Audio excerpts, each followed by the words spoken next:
Wallet recipe కొబ్బరి పచ్చడి అండి. పచ్చి కొబ్బరి ఒక కాయ ఇలా చిన్న చిన్న ముక్కలు కోసుకోవాలి. కోసుకొని కొన్ని పచ్చిమిరపకాయలు, కొద్ది కరివేపాకు, ఒక 1/2 కప్పు పల్లీలు, కొద్దిగా చింతపండు నానబెట్టుకోవాలి. పల్లీలు వేయించుకోవాలండి.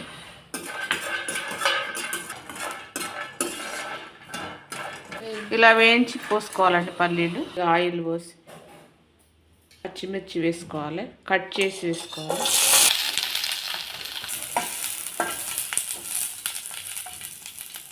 మిర్చి వేగాక కరివేపాకు వేసుకోవాలండి.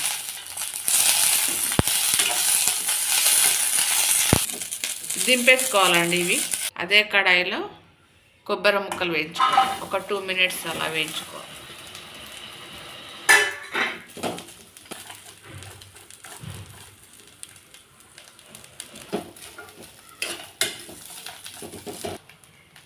కొద్దిగా సాల్ట్ వేసుకోవాలండి, మీ రుచికి సరిపడా సాల్ట్.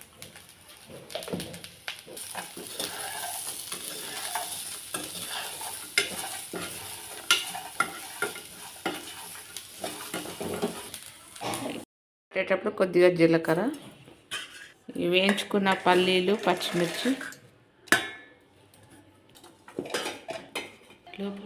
పచ్చిమిర్చి పల్లీలు ఒక రౌండ్ తిప్పుకోవాలండి మిక్సీ.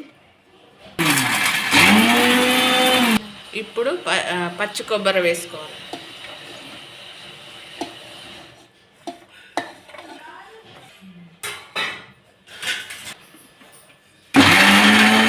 ఇలా కొబ్బరి కొంచెం మెదిగాక చింతపండు మనం నానబెట్టుకుని వేసుకోవాలి. నీళ్ళు కూడా పోసుకోవాలి.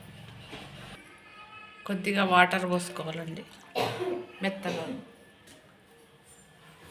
ఇలా మెత్తగా అయ్యే వరకు మిక్సీ పట్టుకోవాలి. పోపు పెట్టుకోవాలండి.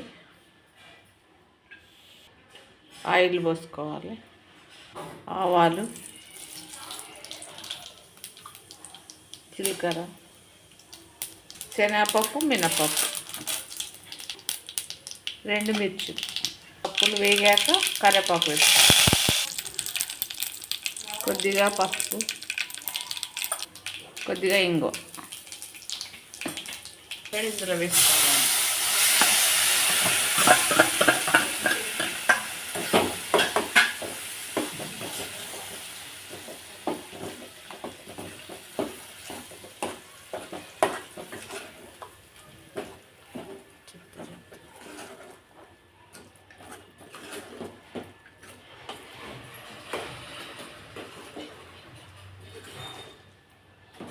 ఒక 2 మినిట్స్ ఇలా వేగాక స్టవ్ ఆఫ్ చేసుకోవాలండి. కొబ్బరి పచ్చడి రెడీ. ఈ పచ్చడి దోశకి బాగుంటుంది, చపాతీకి బాగుంటుంది, వేడివేడి అన్నంలో కూడా తినడానికి బాగుంటుందండి. ఇలాగే మీరు కూడా పచ్చడి చూసి చేసుకోండి, సబ్స్క్రైబ్ చేసుకోండి. Thank you.